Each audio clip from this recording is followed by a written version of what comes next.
ನಾಡಿನ ಸರ್ವ ಜನತೆಗೆ ಸ್ವಾತಂತ್ರ್ಯ ದಿನಾಚರಣೆಯ ಹಾರ್ದಿಕ ಶುಭಾಶಯಗಳನ್ನು ಕೋರಿದ್ದಾರೆ ಶ್ರೀ ರವಿ ಗಾಂವ್ಕರ್, ಅಧ್ಯಕ್ಷರು, ಬಿಜೆಪಿ ಹಿಂದುಳಿದ ವರ್ಗಗಳ ಮೋರ್ಚಾ ದಾಂಡೇಲಿ ಮತ್ತು ಸಮಾಜ ಸೇವಕರು ದಾಂಡೇಲಿ.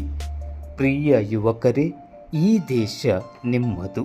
ಸ್ವಾತಂತ್ರ್ಯ ಹೋರಾಟಗಾರರು ನಮಗೆ ಸ್ವತಂತ್ರ ಭಾರತವನ್ನು ಕೊಟ್ಟು ಹೋಗಿದ್ದಾರೆ. ಈಗ ಅದನ್ನು ವಿಶ್ವಗುರು ಮಾಡುವ ಜವಾಬ್ದಾರಿ ನಿಮ್ಮ ಹೆಗಲ ಮೇಲಿದೆ.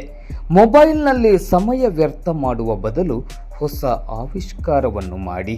ಕ್ರೀಡೆ, ಕಲೆ, ವಿಜ್ಞಾನ, ಉದ್ಯಮದಲ್ಲಿ ಹೆಸರು ಮಾಡಿ.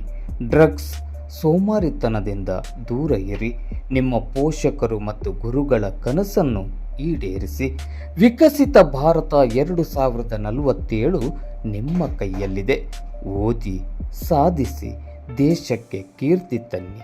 ಮತ್ತೊಮ್ಮೆ ಮಗದೊಮ್ಮೆ ನಾಡಿನ ಸರ್ವ ಜನತೆಗೂ ಸ್ವಾತಂತ್ರ್ಯೋತ್ಸವದ ಹಾರ್ದಿಕ ಶುಭಾಶಯಗಳನ್ನು ಕೋರಿದ್ದಾರೆ ಶ್ರೀ ರವಿ ಗಾಂವ್ಕರ್, ಅಧ್ಯಕ್ಷರು, ಬಿಜೆಪಿ ಹಿಂದುಳಿದ ವರ್ಗಗಳ ಮೋರ್ಚಾ ದಾಂಡೇಲಿ ಮತ್ತು ಸಮಾಜ ಸೇವಕರು ದಾಂಡೇಲಿ.